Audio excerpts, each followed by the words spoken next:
I heard the paper rip before I heard my sister whisper, "Let's see if you really belong here." That was my birthday. That was my present. A DNA test kit, handed to me across my mother's dining table while everyone laughed like it was a game. My name is Samantha, and until that night, I believed my family was flawed but intact. I believed my sister's cruelty was just sibling rivalry, not a weapon. I believed my last name meant something. But that stupid little box, wrapped in gold paper, would do more than humiliate me. It would blow open a secret buried for 35 years. It would turn an entire inheritance upside down. And it would force every single person at that table to face the truth they spent decades covering up. Before I take you into the moment everything cracked.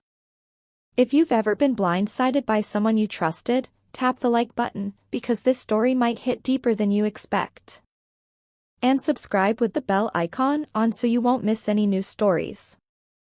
Birthdays in our house in Charlotte, North Carolina always felt like competitions. Not celebrations. My older sister, Rebecca, treated every gathering as a stage to prove she was the chosen one, and I was the mistake. She'd joke in front of relatives, "Samantha was the bargain bin baby," or "the mom should have stopped after me." People laughed weakly, the way you laugh when you don't know if someone is kidding. But I always felt the sting, not because the words were clever, but because everyone let them slide. We were adults now. I was 35, she was 38, yet somehow she was still playing queen of a kingdom I never asked to be part of. Our parents, Donna and Richard, ignored her comments. They'd smile tightly, change the subject, refill glasses. It was easier than confronting her. That year, the table was set with candles and my favorite chocolate raspberry cake, but the air was chilly, thick with unsaid things. Rebecca's grin was too bright. Her voice too excited. "You're gonna love my gift," she said. She leaned in, eyes sparkling, like she'd been waiting for this moment all week. And I didn't understand why the room suddenly felt like it was tilting, why my heart thudded against my ribs, until she pushed the box toward me and said the line that would echo in my ears for weeks. "Here, Sam. Let's find out if you're even one of us." A private humiliation delivered like a party joke. I swallowed hard and lifted the lid. A DNA test kit stared back at me. My mother froze. My father looked away. That should have told me everything. But I didn't know yet. I didn't know anything. Not the secret. Not the betrayal. Not the storm that was about to rip through our lives. I grew up feeling like a footnote. A question mark. The quiet sister with brown hair when everyone else had blonde, the one with a rounder face, darker eyes. Family friends would say, "Rebecca looks so much like her mom." Then pause when their eyes landed on me. My mom would jump in quickly, "Samantha has her own look. Own look. Own space. Own separate identity." At school, when we'd be picked up, kids would ask if we were half-siblings. Rebecca loved it. She'd smirk and say, "Who knows? Maybe." When I told my mother about the comments, she'd pat my hand and answer softly, "People say silly things. Don't take it to heart." But she never denied it. Not once. Even as a kid, I caught the glances my parents exchanged when someone brought up genetics or family resemblance. Quick and guilty. Like someone holding a door shut behind them. Still, I grew up believing that love meant truth. I was wrong. And that night, with the DNA test in my hands, I felt that same childhood unease crawl back into my chest. Like I was standing on the edge of something everyone else already saw. Rebecca leaned back in her chair and said loudly, "This will settle it once and for all. Once and for all." Settle what? I should have walked out right there. But I didn't. And that was the last moment of innocence I had left. I took the test the next morning. Not because I cared about genetics, but because I was tired of feeling like a stranger in my own home. Tired of Rebecca's smirk. Tired of the whispers about who I really looked like. The kit said results would take 5 weeks. They came in 21 days. When the email notification hit my phone, I was in the break room at work, stirring sugar into lukewarm coffee. My heart started racing. My hands trembled. I clicked. The screen loaded. And my entire world stiffened around me. It said, "Parent match, Donna, 99.8% probability. Parent match, Richard, 0% probability." My father. The man who raised me. The man who taught me to ride a bike in our driveway. The man who packed my school lunches. Was not biologically related to me. It felt like the floor dropped away. But that wasn't the worst part. At the bottom, under the close relatives section, a new name appeared. Possible biological father, Michael Turner, 54% probability match. I stared at the screen. Michael Turner. My mother's former coworker from decades ago. The man she once described as a mistake she'd never repeat.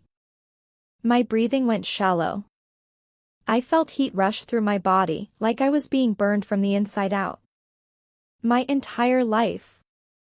My identity. My family structure. All built on a lie. And Rebecca. She must have known. She gave me that test for a reason. But why? Why now? Why like that? I shut my phone and whispered to myself. This isn't real. This cannot be real. But it was. And the truth was still only halfway done revealing itself. I drove straight to my parents' house. I don't remember traffic lights. I barely remember braking. I remember one thing, the sound of my heartbeat, loud and angry and terrified. My mother opened the door with a smile that died the second she saw my face. "We need to talk," I said, my voice thin as wire. We sat in the living room, the room where I'd opened Christmas presents, watched movies, cried after my first breakup. The same room that was now shrinking around me. I pulled up the email and handed her my phone. Her fingers trembled as she scrolled. Her breath hitched. She pressed a hand to her mouth. My father walked in from the kitchen, confused. "What's going?" He froze when he saw the screen. It was the kind of silence that ends lives. Finally, my mother whispered the words I never expected to hear. "Samantha. I'm so sorry. Sorry. Sorry that she'd lied. Sorry that she'd built our family on a secret she never intended to tell. Sorry that she let Rebecca treat me like a joke when I was never the joke." My father sank onto the couch, staring at the floor. His voice cracked. "I knew," he said. "I always knew." The room went blurry. "You knew and you never told me?" He closed his eyes. "I loved you like my own. I didn't want you to feel unwanted. But by hiding the truth, that's exactly what they created." I turned to my mother. "How long?" Her eyes glistened with tears. 35 years, she whispered. "Since before you were born." And then the final blow. Rebecca found out when she was 16. She overheard us arguing. We made her promise never to speak of it. My head snapped back. Rebecca knew. She'd known for decades. She called me another man's mistake because she meant it. That DNA test wasn't a joke. It was an attack. And she'd been waiting for her moment. I left my parents' house shaking, devastated, but determined. I needed answers. Not from my mother. Not from my father. From Rebecca. She lived in a sleek townhouse in South Charlotte, the kind with manicured shrubs and perfect driveways. Fitting for someone who made a career of looking polished while rotting inside. She opened the door smirking. Wow, that was fast. Guess you got your results. My voice was razor thin.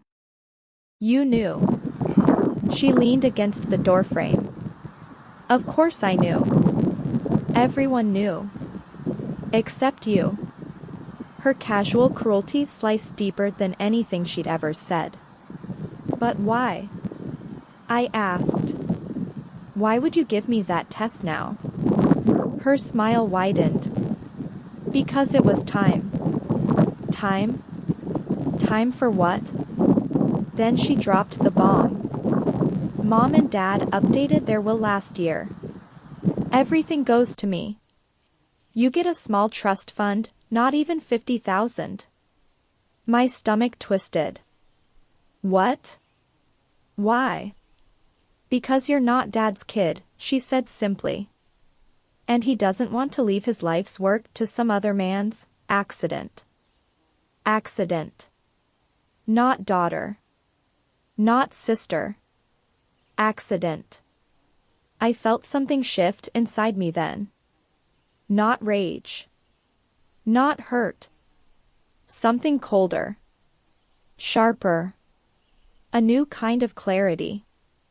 I turned and walked away without a word. But inside, a plan was already forming. That night, I sat in my apartment with every light off.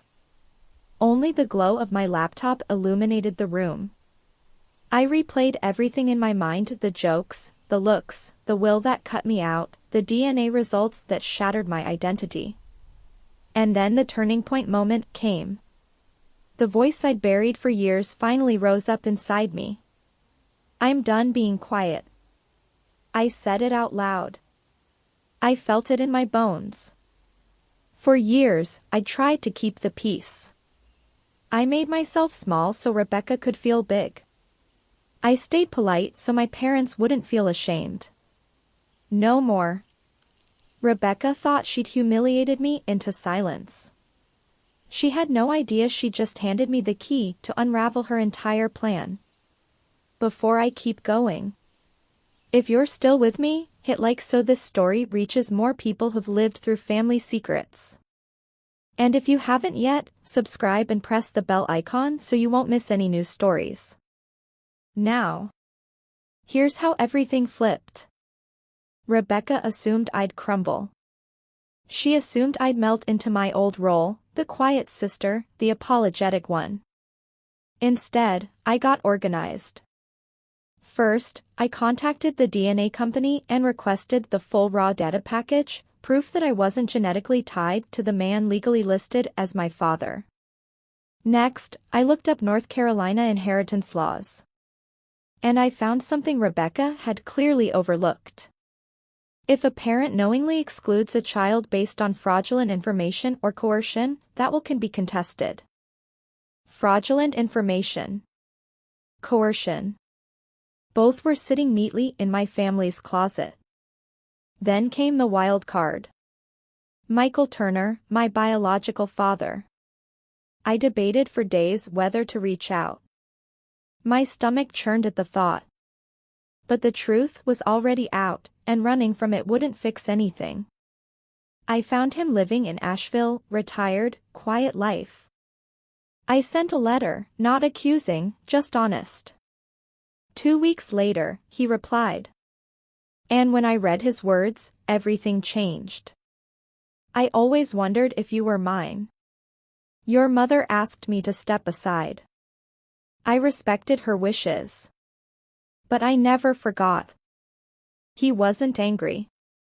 He wasn't cruel. He wanted to meet. But the important part, the part that tightened the knot around Rebecca's plan, was this sentence. I was aware of a financial agreement between your mother and your father regarding your upbringing. Financial agreement. As in, my father accepted me legally. Willingly. With compensation. That meant he didn't accidentally raise someone else's child. He made a contractual choice. Which changed everything. And I had it. In writing. I scheduled a meeting. A real one. Not in a living room. Not at a dinner table. At a neutral space, a conference room in a small Charlotte law office. Cold chairs. Fluorescent lights. Silence thick as fog. My parents arrived first. Nervous. Rebecca walked in last, smug, tapping on her phone. What is this, Sam? You're not getting the will changed just because you're upset. I let her finish. Then I placed 3 documents on the table. My DNA results. The letter from my biological father. A printed excerpt of North Carolina inheritance law. She laughed. Actually laughed. This doesn't change anything. I leaned forward. It changes everything. Dad knew I wasn't biologically his. He chose to raise me. That makes me a legal child. A legal heir. Cutting me out based on a secret you weaponized? That's coercion. Rebecca scoffed, you can't prove that. My father whispered, Rebecca, stop. We all turned. He'd never raised his voice to her before. I made Samantha my daughter the moment she was born. I never agreed to cut her out. Rebecca blinked. What? He continued, voice breaking. I didn't know you found out. I didn't know you used it against her. My mother looked sick. I never wanted it to be like this. Rebecca's jaw feathered. You're all insane. You think she deserves half of everything? For what? I spoke softly but firmly. For being your sister. For being part of this family, whether you like it or not. The lawyer stepped forward then. Given the circumstances, the will can be revised voluntarily, or challenged in court.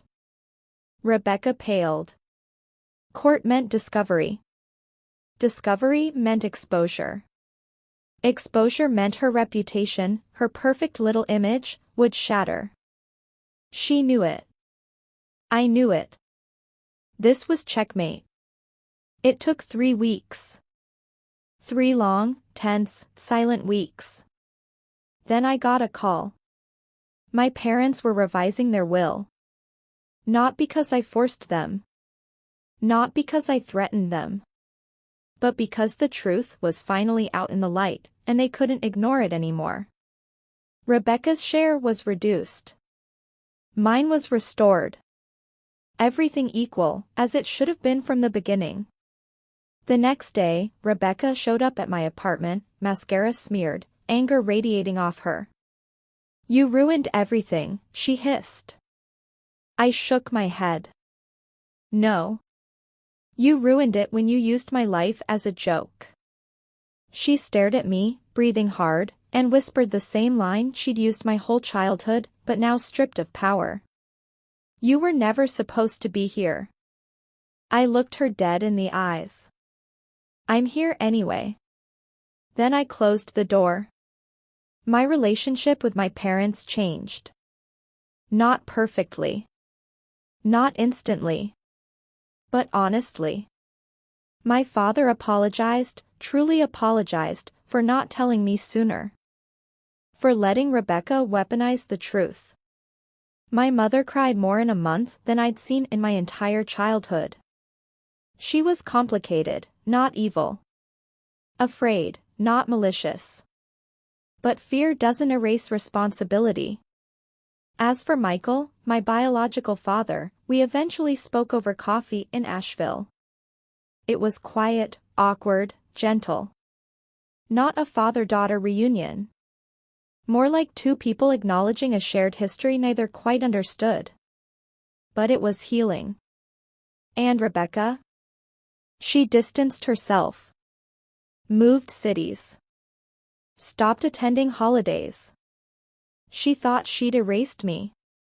Instead, she erased herself. Before we move to the final reflection, if you've followed my journey this far, hit like, comment where you're watching from, and subscribe with the bell icon on so you won't miss any new stories. My story didn't end with a dramatic explosion. It ended with clarity. I learned who I was, not genetically, but emotionally. I learned that truth hurts, but silence destroys. I learned that family isn't about matching hair color or blood percentages. It's about intention. Commitment. Choice. My father chose me. My mother hid me. My sister resented me. But I chose myself. And that was the real inheritance. If you take anything from my story, let it be this. Secrets don't protect families.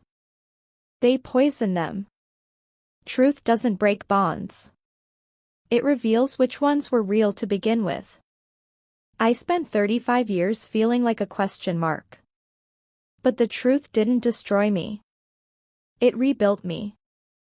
And if you've ever felt like the outsider in your own family, you're not alone. Your truth matters. Your voice matters.